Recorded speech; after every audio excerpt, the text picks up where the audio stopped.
నమస్తే, welcome to one TV health. చాలా మంది చిన్న చిన్న విషయాలకి చాలా డిప్రెషన్ కి లోనవుతుంటారు. మరి ఈ డిప్రెషన్ తగ్గడం కోసం ఇవాళ మనం కొన్ని టిప్స్ ని అయితే ఫాలో అవుతాం. అవి ఏంటంటే, మనం కొన్ని రకాల ఆహార పదార్థాలని తినడం వల్ల కూడా మన డిప్రెషన్ ని తగ్గించుకోవచ్చు. ముందుగా ఆవకాడో. ఆరోగ్యకర కొవ్వులు ఆవకాడోలో ఎక్కువగా ఉంటాయి. వీటిలోని విటమిన్లు, ఫైబర్ పోషకాలు మనసును కుదుటపరిచి ఉల్లాసాన్ని అందజేస్తాయి.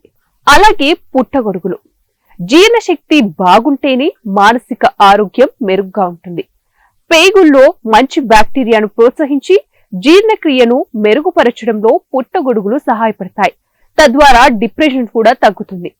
అంతేకాకుండా జనపనార గింజలు, అవిసె గింజలు, చియా సీడ్స్, పొద్దుతిరుగుడు గింజలు మరియు గుమ్మడి గింజల్లో ఒమేగా 3 ఫ్యాటీ యాసిడ్లు ఎక్కువగా ఉంటాయి.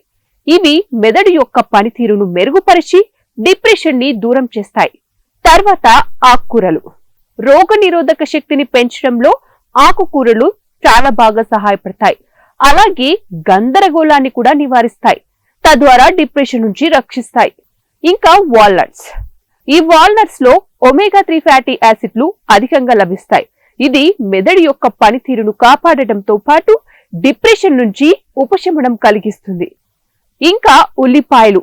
ఈ ఉల్లిపాయల్లోని యాంటీ ఇన్ఫ్లమేటరీ గుణాలు జీర్ణశక్తిని పెంపొందించడంలో క్యాన్సర్ నివారణగా ఉపయోగపడతాయి. అలాగే మానసిక ఆరోగ్య సమస్యలను కూడా దూరం చేస్తాయి. తర్వాత టమాటో. వీటిలో ఫోలిక్ యాసిడ్, ఆల్ఫా-లినోలిక్ యాసిడ్ అధికంగా ఉంటుంది. ఇవి కుంగుబాటు సమస్యతో పోరాడటంలో ప్రభావవంతంగా పనిచేస్తాయి. అంతేకాకుండా ఈ berries, blueberry, raspberry, black berry వంటి బెర్రీ పండ్లలో కూడా యాంటీ ఆక్సిడెంట్లు అధికంగా ఉంటాయి. ఇవి ఆక్సీకరణ ఒత్తిడి, ఫ్రీ రాడికల్స్ వల్ల శరీరానికి నష్టం కలగకుండా కాపాడతాయి. అలాగే డిప్రెషన్ సంకేతాలను కూడా పారద్రోలుతాయి. ఇప్పుడు బీన్స్ తినడం వల్ల బరువు తగ్గటం, అలాగే డయాబెటీస్ నుంచి కూడా తగ్గించుకోవచ్చు. అలాగే మంచి మూడ్ ని కల్పించడంలో ఇవి సహాయపడతాయి. తద్వారా డిప్రెషన్ ని దూరం చేస్తాయి. సో మరి చూసారు కదా, డిప్రెషన్ లో ఉన్న వాళ్ళు వీటిని ఫాలో అవ్వండి. మరి ఇవ్వండి ఇవాటి తాజా టిప్స్. మరిన్ని టిప్స్ కోసం చూస్తూనే ఉండండి వన్ టీవీ హెల్త్.